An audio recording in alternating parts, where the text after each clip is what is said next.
Assalamualaikum warahmatullahi wabarakatuh. Jadi di video kali ini kita akan melanjutkan pembahasan mengenai turunan. Khususnya di sini kita belajar mengenai turunan fungsi komposisi atau yang biasa kita sebut dengan aturan rantai. Nah, jadi kalau kita lihat ya ketika di SMA dulu tentunya ini sudah sangat familiar. Tetapi mungkin sebagian ada yang tidak menyadari bahwa aturan rantai ini berhubungan dengan fungsi komposisi. Jadi karena kan biasanya yang dilihat hanya ya yang penting ini diturunkan, nanti ini diturunkan terhadap ini dan sebagainya ya. Jadi mungkin ada yang tidak menyadari kalau ini merupakan ya turunan dari fungsi komposisi. Oke, langsung saja. Nah, kita punya misalkan Y-nya itu sama dengan Fx, jadi F besar X ya di sini ya. Nah, dy per dx-nya itu bagaimana kan? Di beberapa kasus, khususnya di sini ya, kita akan fokus ketika F-nya itu dapat dipandang sebagai komposisi dua fungsi, yaitu F, ya kan di sini kita punya F ya di sini ya, dan G kecil ya. Jadi misalkan F besar X-nya itu sama dengan ya F bundaran G dari X, kita punya Fgx ya, seperti ini ya.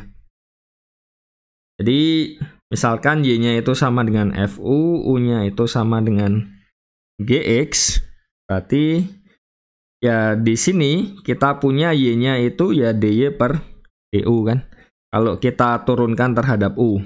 Terus selanjutnya U-nya kalau kita turunkan terhadap X, kita punya du per dx. Dan di turunan, nah kita punya dy per dx itu akan sama dengan dy per du dikali du per dx. Jadi ini mirip seperti rantai. Jadi bayangkan kalau misalkan kita punya di sini U, V, W, X, Y, Z gitu kan, nanti kan jadi panjang ya ke belakangnya ya. Dan itu seperti rantai. Nah, misal contoh ya. Kalau kita punya Y itu sama dengan misalkan ya di sini ya 4x kuadrat misal. Terus misal di sisi lain, nah kita punya di sini ya. Jadi kita punya ini, atau kita tuliskan dulu ya, ini U-nya. Nah, ini misalkan kita punya X plus 1, terus di sini Y-nya itu sama dengan tadi. Kita punya di sini X kuadrat ya. Jadi kita punya ini. Misalkan, nah Fx itu sama dengan X kuadrat. Ya kan? Berarti kita punya apa di sini? Fu, berarti X-nya diganti U ya. Kita punya X plus 1 kuadrat. Oke. Di satu sisi, nah kita bisa menggantinya kan. Jadi di satu sisi kita bisa ini ya, kalau ingin menurunkan ini misalkan ya terhadap X ya. Jadi ini kan Y-nya kita ya. Kalau misalkan kita ingin mencari, nah di sini misal ya, kita mencari dy per dx. Nah, dy per dx itu bisa kita dengan cara ini tadi kan. Jadi berarti kan ini d dari x plus 1 dikuadratkan. D dari x plus 1 dikuadratkan per dx. Nah, satu cara kita bisa mencarinya dengan ya ini ya, di kuadratkan saja. Kita punya x kuadrat tambah 2x plus 1. Ini kan sama dengan 2x plus 2 ya. Tapi kalau kita ingin menggunakan aturan rantai, misalkan U-nya ini x plus 1, berarti bagaimana? Dx kita bisa, ini jadi dx plus 1 kuadrat. Di sini diturunkan terhadap x plus 1 kan. Nah, dikali dengan Di sini kita punya X plus 1 per dx. Nah, ini juga bisa. Jadi, kalau misalkan bingung, nah kita bisa mengganti yang di sini, ini kan jadi U kuadrat, di sini jadi U. Itu juga bisa. Nanti diberi keterangan, di sini U-nya sama dengan X plus 1, ya kan? Itu juga bisa ya. Tapi kalau misalkan sudah lebih mahir, nah tidak perlu diganti seperti itu. Juga sudah bisa langsung tahu. Nah, turunan U kuadrat terhadap U itu kan berarti 2U ya. Berarti kan kita punya 2, U-nya itu X plus 1 ya. Dikali turunan X plus 1 terhadap X. Berarti kita punya di sini 1. Jadi kita dapat 2X plus 2 ya. Nah, perhatikan, meskipun kita pakai cara yang berbeda, ya kan 2 ini, nah ternyata hasil akhirnya juga akan sama. Jadi ya untuk kasus ini terserah mau pakai yang mana. Tetapi yang jadi masalah adalah ada beberapa kasus tertentu. Nah, contoh sederhana, kalau misalkan kita punya Y-nya itu sama dengan X plus 1, bukan pangkat 2. Misalkan pangkatnya ini diganti 20, ya kan? Nah, otomatis kalau misalkan kita mau menjabarkan di sini kan jadi terlalu panjang. Padahal di sisi lain kita bisa menggunakan ya ini tadi. Jadi kalau kita mau mencari dy per dx, kita bisa pakai ini. Kalau pakai aturan rantai ya. Jadi per di sini dx kan. Nah, ini jauh lebih mudah. Kenapa? Karena ini kan, ya kalau masih bingung, sekali lagi, ini X plus 1-nya bisa diganti sesuatu dulu. Misalkan diganti apalah, A, B, C, dan sebagainya ya, terserah. Nah, di sini kita punya kan 20 X plus 1 kali ya, pangkat 19, dan ini turunannya 1. Berarti kita punya jadi 20 kali X plus 1 pangkat 9. Jadi bisa dilihat di sini, dibandingkan dengan memfaktorkan dengan aturan rantai jauh lebih mudah.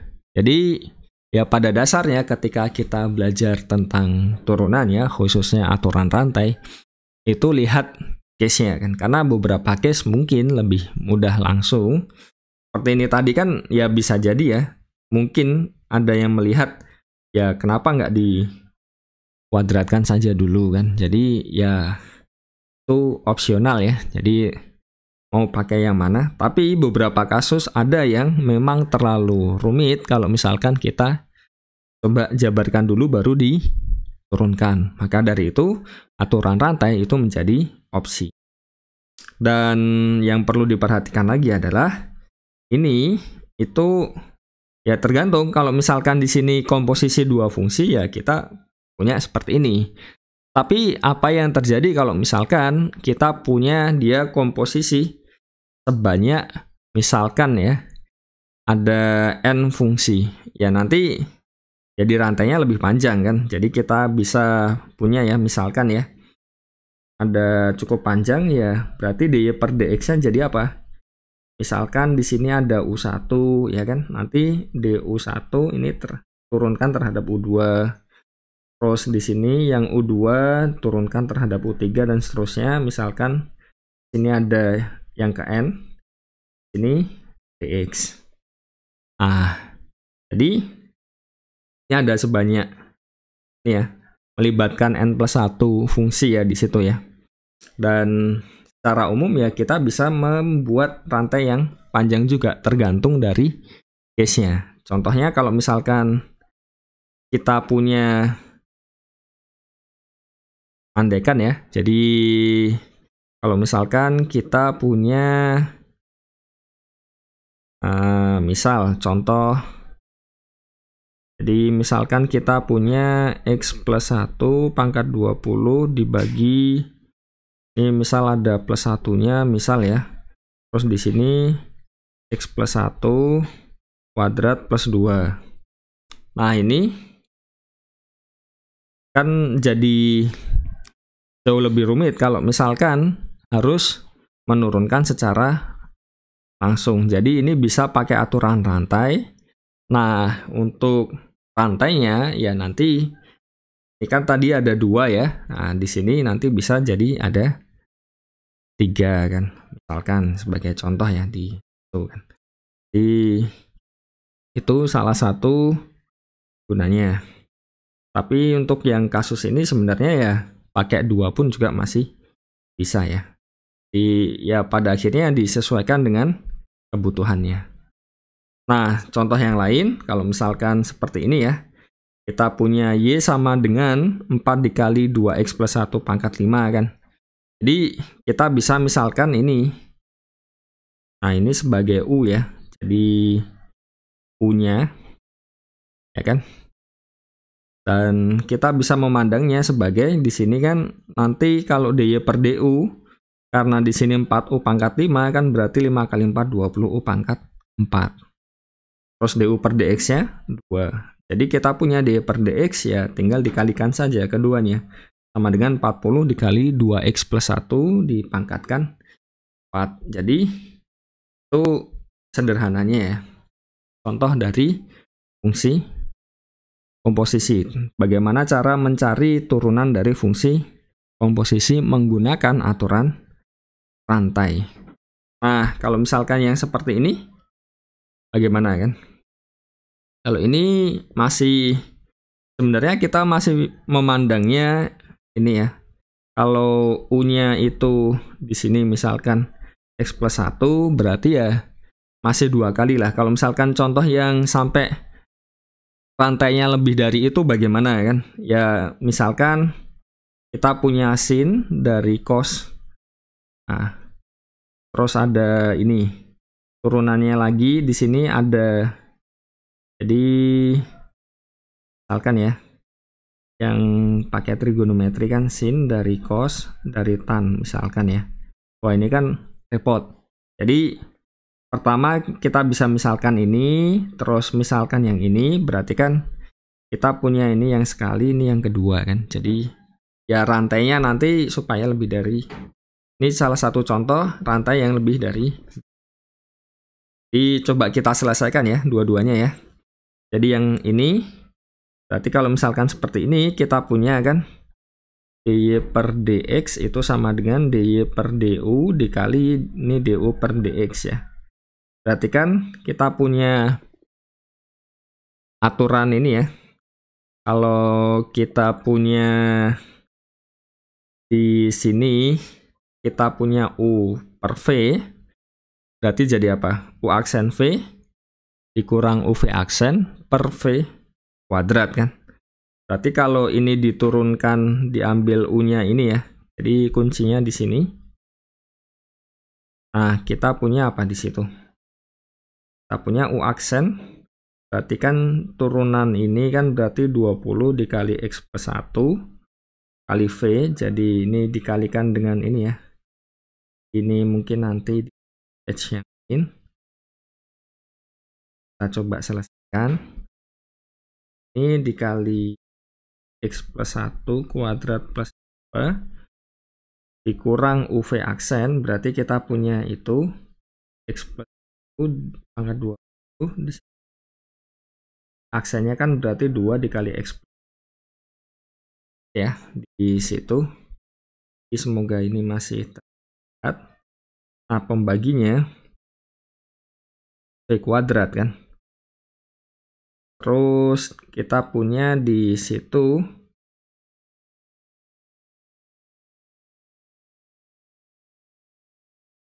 page.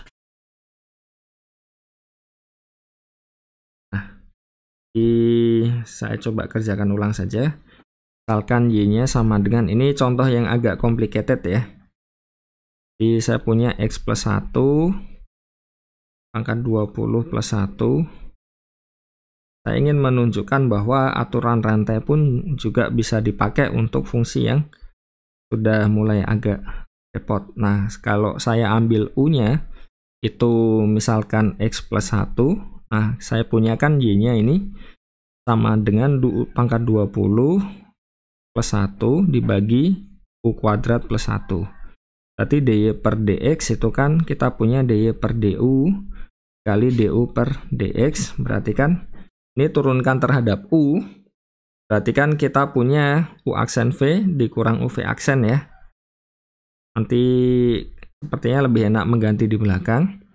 U aksen v itu berarti 20. Ya kan? U pangkat 19 ya. U aksen kali V berarti U kuadrat plus 1 dikurang UV aksen. Kita punya U pangkat 20 ditambah 1 dikali turunan yang bawah kan 2U.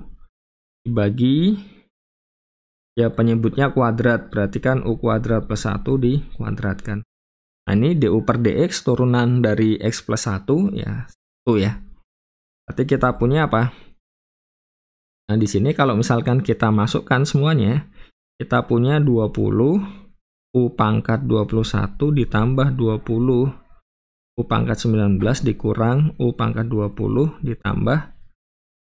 Ini masih masuk ya. Jadi kita punya di situ 2U-nya masuk, berarti kan 2 U pangkat 21 dikurang lagi 2U ya. Oke, jadi di situ kalau ini dibagi dengan U kuadrat plus 1 kuadrat, nah nanti kita tinggal mengganti semua U-nya itu ke X. Jadi kita punya 20. U-nya tadi kan X plus 1 ya, berarti kita punya di sini X plus 1 pangkat 21 ditambah 2. Atau supaya pangkatnya ini ya berurutan ya.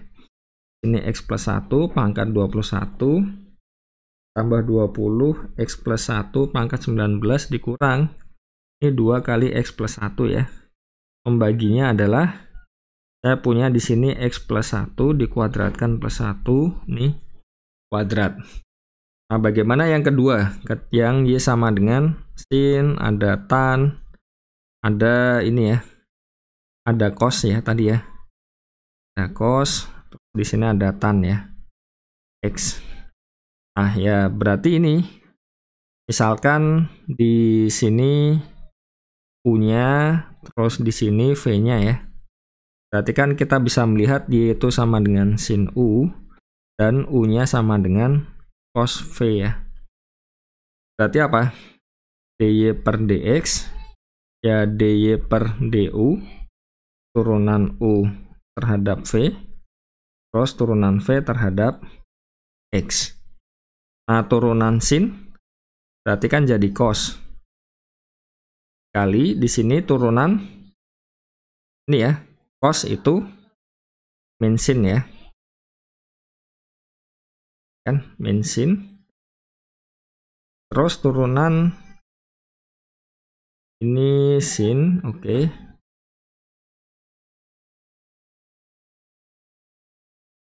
Terus kita punya V-nya itu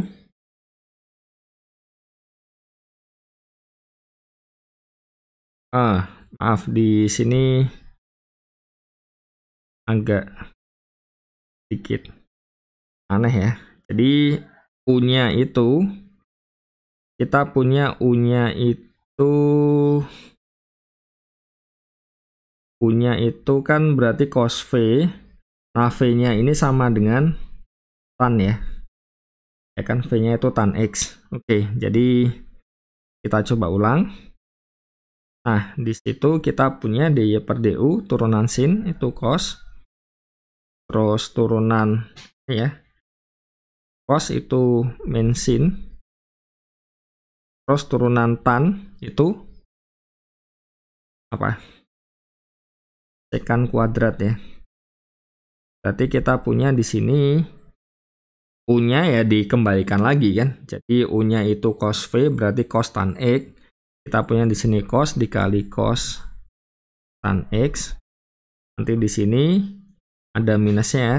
Saya taruh di depan. Kita punya sin dari tan X kali ada sekan kuadrat.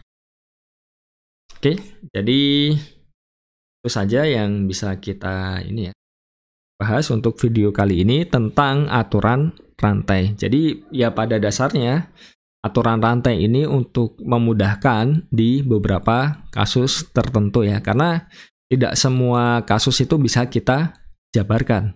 Jadi memang kita membutuhkan aturan rantai di. Oke, sekian saja video kali ini, semoga dapat dipahami. Wassalamualaikum warahmatullahi wabarakatuh.